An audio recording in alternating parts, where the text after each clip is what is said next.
Stan Tortora here with Jonny Flynn. And Johnny, first and foremost, playing with the Pacers, what's it like for you to be out there back on the court with an NBA team? Oh, it was great, to get back in the flow of things. I was in Australia last year, so just to get back in the public eye, these GMs, the scouts, and different teams, is really doing me justice.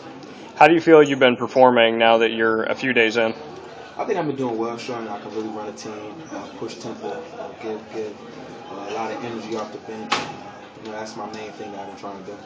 Being a top 10 draft pick a few years back, from where you are there to where you are now, just bring me through, your history and what you think's been going on with your career and what you're trying to get back to. Like you said, coming in, drafted early, I went to a situation that might not have been the best place, best fit for both of us at that same time, for me and for Minnesota. But sometimes things don't always go as you plan, so you just have to persevere. You have to show resolve and get through situations, and that's what I'm doing right now. Talked about being a trade piece and going to Houston, going to Portland. What was it like there? I mean, did you ever feel like you were on a team where you were fitting into an environment, or was it just, something that was temporary?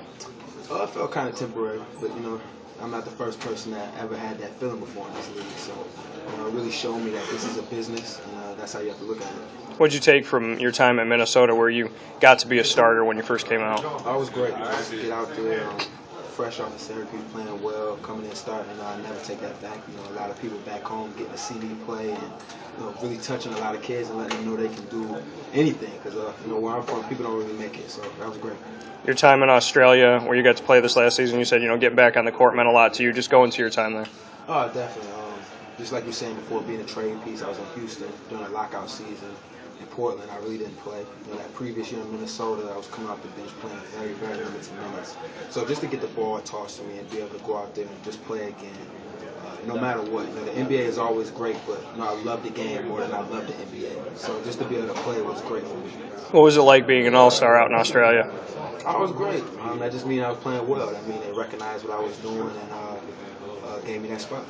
And then going back to Syracuse, that 6 overtime game, known to be, if not the best game, one of the best games ever in NCAA history. When you think back on that moment, what do you think about? Glad we didn't lose it. Because you're talking about it now, and I would hate to be bringing up a loss this many years later. So it was a great game. It was one of the best game I've ever played in, one of the best college games ever. So it definitely was great to win that game. Yeah, 67 of 70 minutes. What was it like for you? I mean, were you just running on adrenaline at that point? That's all it was. After that game, I didn't go to sleep till about 9 a.m. the next day. And we still had to play that night before, the next night. So, it was just a game where, everybody was just feeling it. Everybody was texting each other, up the whole night, talking about how crazy it was. We couldn't go to sleep. So, it's definitely an experience that's going to get brought up all the time and you can talk about forever.